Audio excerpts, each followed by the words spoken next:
मध्य प्रदेश के ग्वालियर शहर में योजनाबद्ध तरीके से ऑक्सीजन सप्लाई सुनिश्चित की जा रही है। इस प्रक्रिया में ऑक्सीजन आपूर्ति हेतु एक टास्क फोर्स का गठन किया गया है, जिसमें 30 पटवारी, एक नायब तहसीलदार, एक एसडीएम को शामिल किया गया। पटवारियों को अस्पताल निर्धारित किए गए हैं। ऑक्सीजन की आवश्यकता पड़ने पर कमांड सेंटर द्वारा इमरजेंसी स्टॉक अथवा रिफिल स्टेशन से त्वरित कार्रवाई कर सिलेंडर वितरण सुनिश्चित किया जाता है। श्रीमती सिंह ने बताया, ग्वालियर स्मार्ट सिटी जिला प्रशासन के समन्वय से ऑक्सीजन वितरण को एक योजनाबद्ध तरीके से किया जा रहा है। जी, पिछले हफ्ते थोड़ी क्राइसिस की स्थिति निर्मित हुई थी। उसके बाद से कंट्रोल कमांड ने अब इस व्यवस्था को हम लोग आगे बढ़ा रहे हैं। इसमें हमारे पास जेएच की सप्लाई है, जो एक जेएच की टीम लगी है वो देख रही है। डीएच जो डिस्ट्रिक्ट हॉस्पिटल मुरार है उसकी जो सप्लाई है वहाँ पर भी एक टीम लगी है, एक एसडीएम के निर्देशन में, जो वो देख रही है। इसके अलावा हमारे 70 से 75 निजी हॉस्पिटल हैं जो ऑपरेट कर रहे हैं, उनकी सप्लाई, और उसके बाद हमारे कई सेंटर्स हैं जो हम लोगों ने लिए हुए हैं, उनकी ऑक्सीजन की सप्लाई जो सीएमएचओ के माध्यम से हो रही है, वो पूरी चीज़ें अब हम लोग कमांड एंड कंट्रोल के माध्यम से कर रहे हैं।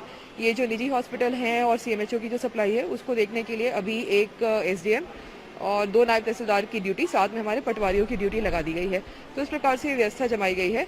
इस व्यवस्था में हम लोगों ने जब क्राइसिस थी तो उसमें हम लोगों ने एसपी साहब के निर्देशन में कई सारे हम लोगों ने सिलेंडर्स मार्केट से प्राप्त कर लिए थे और उनको हम लोगों ने भरा के पूरे दिन हम लोगों ने शॉर्टेज में भी हम लोगों ने सभी को ऑक्सीजन पहुंचा दी थी और उसको हम लोगों ने बार बार रोटेट करके उसको हम लोगों ने यूज़ करा था, जिससे कि सप्लाई क्राइसिस में भी उस दिन बिल्कुल भी डिस्ट्रप्शन नहीं हुआ था सप्लाई का, और हम लोगों ने उनको कट टू कट जो सप्लाई दे रही थी वो हम उनको दे पाए थे। इसी तरीके को हम लोगों ने आगे अपनाते हुए अपने ज़िले में जो हमें खाली सिलेंडर प्राप्त हुए थे जो उस दिन एसपी साहब के निर्देशन में, उसको हम लोगों ने इमरजेंसी बफर के रूप में मेंटेन कर लिया है और वो इमरजेंसी बफर भी हम लोग यूज़ कर रहे हैं। जैसे किसी भी कहीं पे डिस्ट्रेस कॉल आती है कि उनके ऑक्सीजन नहीं सप्लाई हो पा रही है, तो हम लोग अपने इमरजेंसी बफर से उनको स्टॉक इशू कर देते हैं और जल्द ही जल्द उनकी गाड़ी पैरेलली रिफ्यूल कर देते हैं।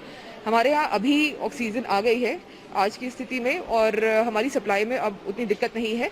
हमारे 3 प्लांट हैं जो सुचारू रूप से चल रहे हैं, जहाँ पे सभी लोग जाकर अपनी ऑक्सीजन की जो रिक्वायरमेंट है, जो एक रैशनल रिक्वायरमेंट है, उसको वो पूरा कर रहे हैं। लेकिन कहीं भी अगर डिस्ट्रप्शन होता है तो हम लोग उनको सपोर्ट करते हैं और हम लोग प्रयास करते हैं कि ऑक्सीजन की कमी में